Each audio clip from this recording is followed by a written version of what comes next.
FIFA বিশ্বকাপ বাছাই পর্বে নিজেদের শেষ ম্যাচে লেবাননের বিপক্ষে নামবে বাংলাদেশ। ইতিবাচক ফলাফলের প্রত্যাশা কোচ হাবিয়ের কাবরেরার। নিরপেক্ষ ভেন্যু কাতারের দোহাতে ম্যাচ শুরু মঙ্গলবার বাংলাদেশ সময় রাত 10টায়। একমাত্র ওয়ালটন এসি দিচ্ছে 1 বছরের রিপ্লেসমেন্ট গ্যারান্টি এবং কম্প্রেসরের 10 বছরের গ্যারান্টি। বিশ্বকাপ বাছাই 5 ম্যাচে বাংলাদেশের অর্জন 1 পয়েন্ট। কিংস এয়ারনাই লেবাননের সঙ্গে 1-1 গোলে ড্র করেছিল জামাল তুপুরা। শেষ ম্যাচও তাদের বিপক্ষে নিরপেক্ষ ভেন্যুতে। ফরওয়ার্ড রাকিব সাদ ফেরায় দলের শক্তি বেড়েছে। 2 কার্ড দেখায় লেবাননের বিপক্ষে প্রথম লেগে ছিলেন না তারা। সাথে 3 তরুণ কাজেম, রাব্বি, তাজউদ্দিনের পারফরমেন্স প্রত্যাশা বাড়িয়েছে।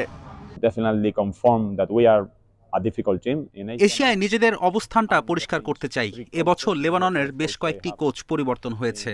এর আগে কৌশলগতভাবে খেললেও এবার শারীরিক শক্তি দিয়ে লড়তে পারে। ওদের বেশ কজন ভালো ফুটবলার আছে, তবে আমার ছেলেরা প্রস্তুত সেরাটা দিতে। কাতারের অতিরিক্ত গরমে মানিয়ে নিতে 4 দিন অনুশীলনের সুযোগ পেয়েছে বাংলাদেশ দল। সবশেষ ঘরের মাঠে অস্ট্রেলিয়ার কাছে হারলেও লড়াকু মানসিকতা প্রশংসা কুড়িয়েছে। সেই আত্মবিশ্বাস নিয়ে লেবাননের চ্যালেঞ্জে নামবে জামাল তুপুরা। লেবানন আর অস্ট্রেলিয়া দুইটা টোটালি ডিফারেন্ট টিম। সো আমরা চেষ্টা করব আর আমরা একটা ভালো পারফরমেন্স দিব। আমরা সবাই একটা বিশ্বাস আছে যে আমরা এই নেক্সট ম্যাচ আমরা 3 পয়েন্ট নিতে পারি।